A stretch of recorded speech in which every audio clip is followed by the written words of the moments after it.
January 10, 2025, News Report 1. On January 10, the New York Supreme Court made a ruling on the hush money case involving incoming President Donald Trump. Judge Juan Merchan announced that Trump would be released unconditionally, meaning he would not face any punishment.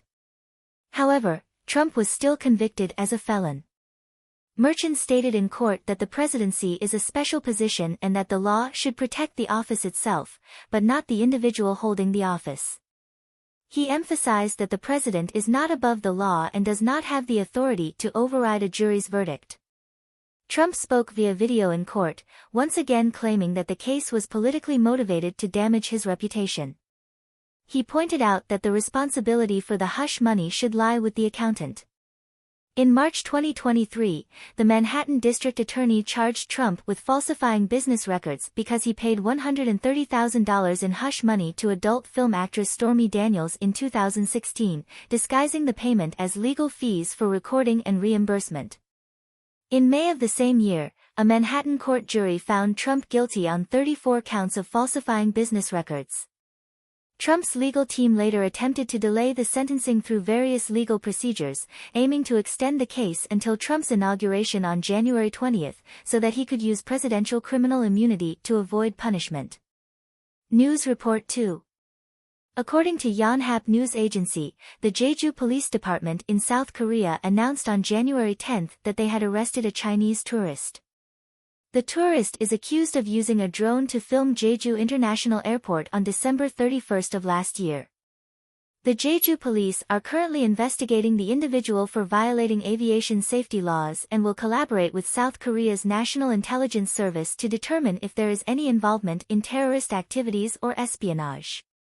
Jeju International Airport is a high-security facility, and its surrounding 9.3-kilometer area is designated as a no-fly zone for drones.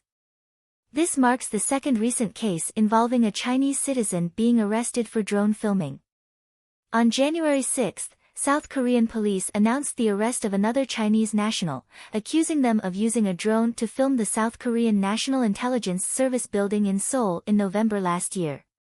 Additionally, on November 14, 2023, the Busan Police Department took action against 3 Chinese students, issuing a non-detention ruling, accusing them of using a drone to film the USS Roosevelt, a nuclear-powered aircraft carrier, docked at Busan Port on June 25 of the same year. South Korean police believe the 3 students were part of an organized effort to film military facilities and have prohibited them from leaving the country. News Report 3.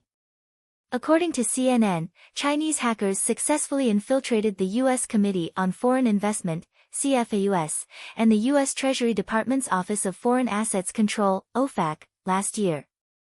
CFAUS is responsible for reviewing foreign investments in the U.S., including those involving real estate transactions near U.S. military bases, which are considered closely tied to national security. U.S. lawmakers have long been concerned that Chinese purchases of property near U.S. military bases could pose a threat to national security. In addition, The Washington Post previously reported that Chinese hackers also infiltrated the U.S. Treasury Department's office.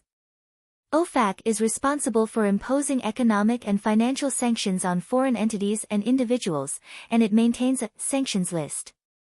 On January 3, OFAC announced sanctions against a Chinese company called Yongxin Process, accusing it of involvement in cyber attacks on the U.S. CNN noted that China's ongoing intrusions into U.S. government agencies and critical infrastructure reflect the Chinese government's strong interest in U.S.-sensitive information and national security affairs. Some commentators argue that using the term interest to describe this behavior is clearly inappropriate, as it is driven by clear motives, and others have even described it as reckless behavior. News Report 4. According to Radio France Internationale, U.S. Ambassador to China, Burns, stated in an exclusive interview with the New York Times that around 400 Chinese companies or firms have provided military-civilian dual-use products to Russia. Burns revealed that since Russia's invasion of Ukraine, China has supplied 90% of Russia's electronic products. He criticized China's actions as disruptive, noting that if China wishes to exert greater influence on the international stage, it must make a choice, and aligning with Russia is clearly contrary to that goal. Burns also expressed dissatisfaction with the Biden administration's policy, saying that over the past 3 to 4 years, the U.S. government has primarily issued calls for action, rather than taking substantial steps. Burns is expected to leave office on January 20, but he declined to predict the policy direction if Trump were to return to office. However, he believes that military communication between the U.S. and China has improved, which could reduce the risk of accidental incidents. This view has sparked controversy, as critics argue that the current situation is complex and that relying solely on communication is unlikely to prevent major conflicts, considering it overly optimistic. News Report 5. According to Voice of America, the World Anti-Doping Agency, WADA, announced on January 8 that the U.S. has been banned from participating in WADA's Foundation Board and Executive Committee due to the U.S.'s failure to pay its membership fees. These two committees are key decision-making bodies within WADA. WADA has over 180 member countries, with the U.S. being the largest contributor. This year, the U.S. membership fee is $3.62 million, accounting for 6.3% of the total global fees. In comparison, China's fee is $778,000. The U.S. government refused to pay its fees due to dissatisfaction with how WADA handled the doping scandal involving Chinese swimmers. As reported by the New York Times in April 2022, 23 Chinese swimmers tested positive for doping during domestic competitions in early 2021. Chinese investigators claimed that the athletes had ingested contaminated food. WADA accepted China's explanation without conducting an independent investigation and allowed some of the involved athletes to participate in the Tokyo and Paris Olympics, with some even winning medals.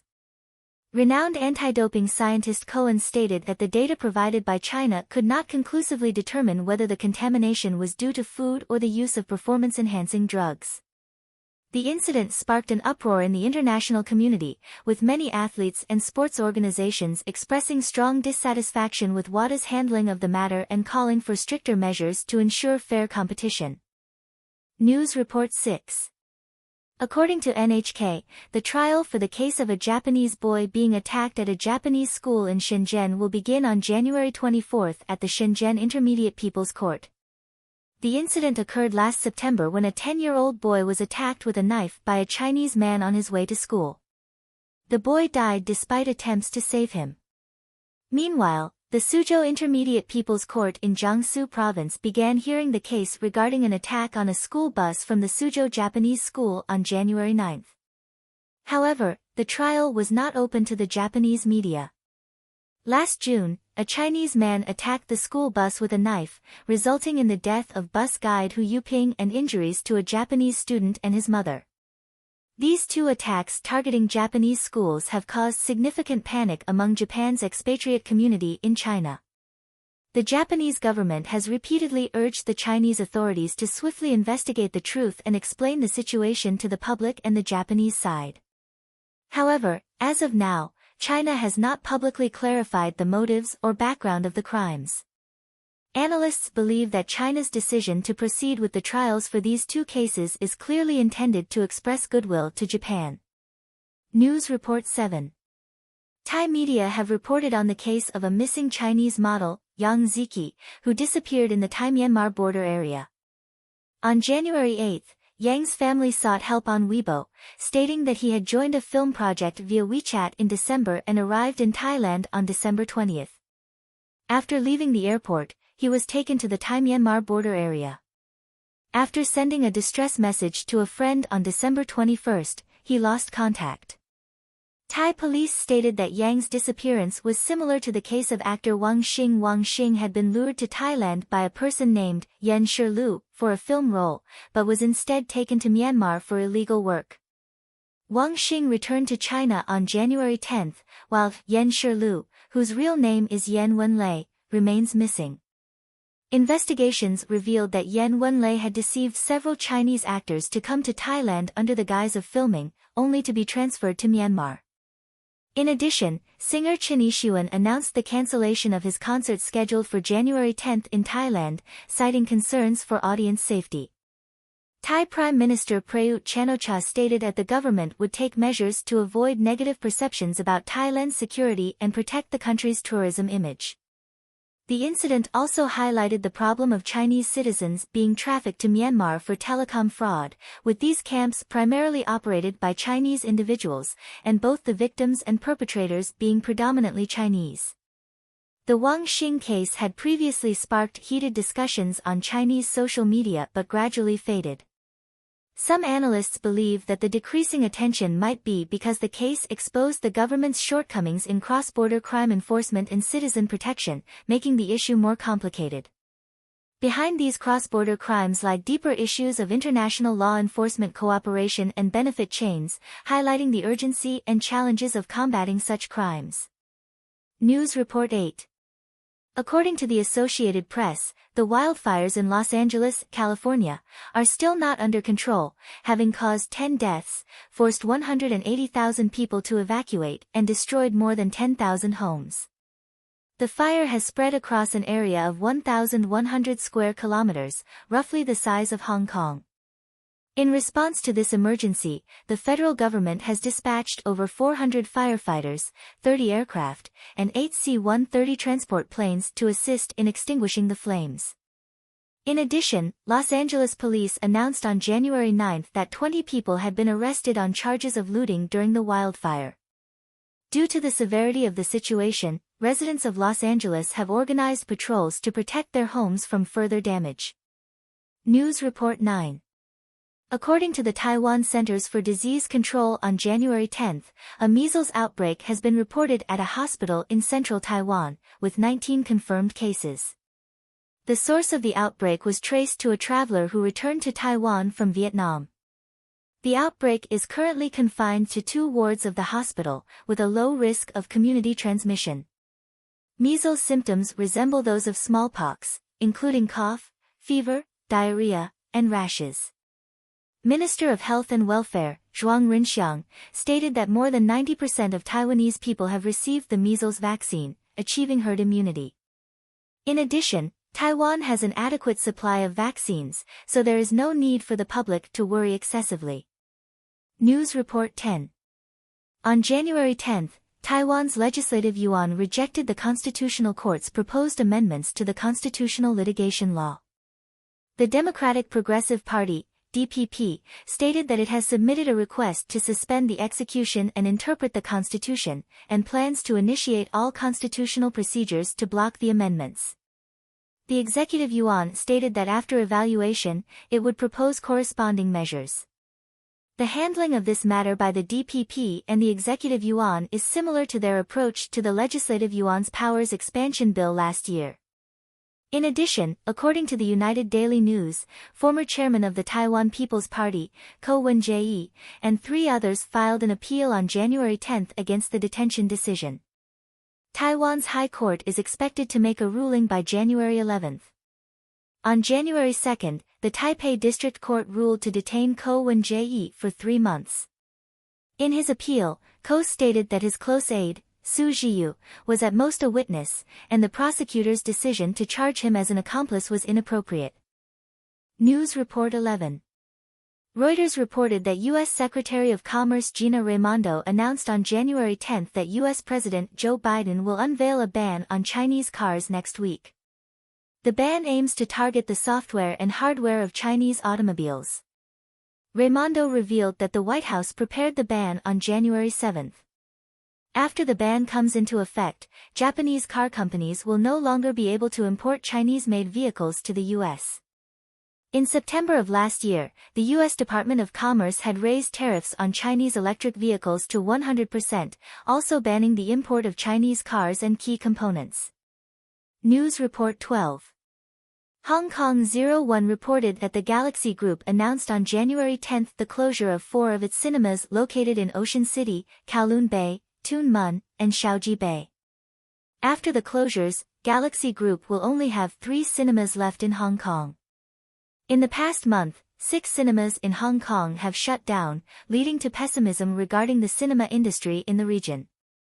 As many Hong Kong residents choose to shop and consume in Shenzhen and Guangdong, the local moviegoing population in Hong Kong has decreased.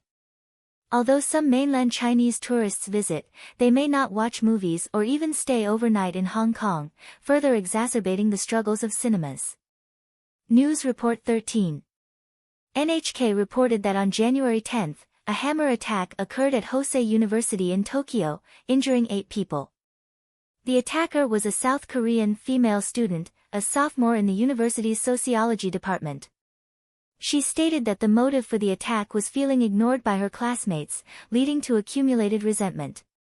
The incident took place during a class, where the female student suddenly attacked her classmates with a hammer. Videos show a person dressed in dark clothing wielding an object, while students fled the scene. Several ambulances arrived to assist the injured. The female student has been arrested. News Report 14. Korean TV reported on January 10 that acting President Choi Sang-mok accepted the resignation of Park Jong-joon, the head of the Presidential Security Service. Park Jong-joon was responsible for the security of President Yoon Suk-yeol. On January 3, the Senior Public Officials Crime Investigation Unit went to the presidential residence to arrest him, but Park led the security service in blocking the investigation. He was investigated for obstructing the execution of special duties. Park resigned before being summoned and accepted the investigation. Additionally, broadcast media reported that President Yoon Suk-yeol has been influenced by a shaman, who allegedly had a role in his decision to declare martial law on December 3. The shaman, Lu Xiangyuan, had previously been convicted for sexual misconduct with a female student and was involved in conspiracy theories, which he reportedly shared with Yoon. Lu Xiangyuan was recently arrested for plotting conspiracies. Reports also suggest that when Yoon Suk-yeol became president, he wrote the Chinese character, King, on his left palm at the shaman's suggestion. News Report 15. Canadian Broadcasting Corporation reported that a list of U.S. products for retaliatory tariffs, which circulated among senior Canadian government officials, included hundreds of American goods as a response if President Trump were to return to power and impose tariffs on Canadian products. The list includes U.S. steel, ceramics, and Florida orange juice, among others. In 2018, President Trump imposed tariffs on Canadian steel and aluminum, prompting Canada to retaliate with tariffs on U.S. steel, aluminum, and various everyday items, such as yogurt, toilet paper, and lawnmowers. In May 2019, the U.S. and Canada reached an agreement to lift the tariffs, and Canada reciprocated by removing retaliatory tariffs. News Report 16. On January 9, the United Nations Human Rights Committee ruled that Australia's detention of asylum seekers on Manus Island violated international human rights law. Since 2013, Australia has sent asylum seekers to offshore detention centres, including Manus Island.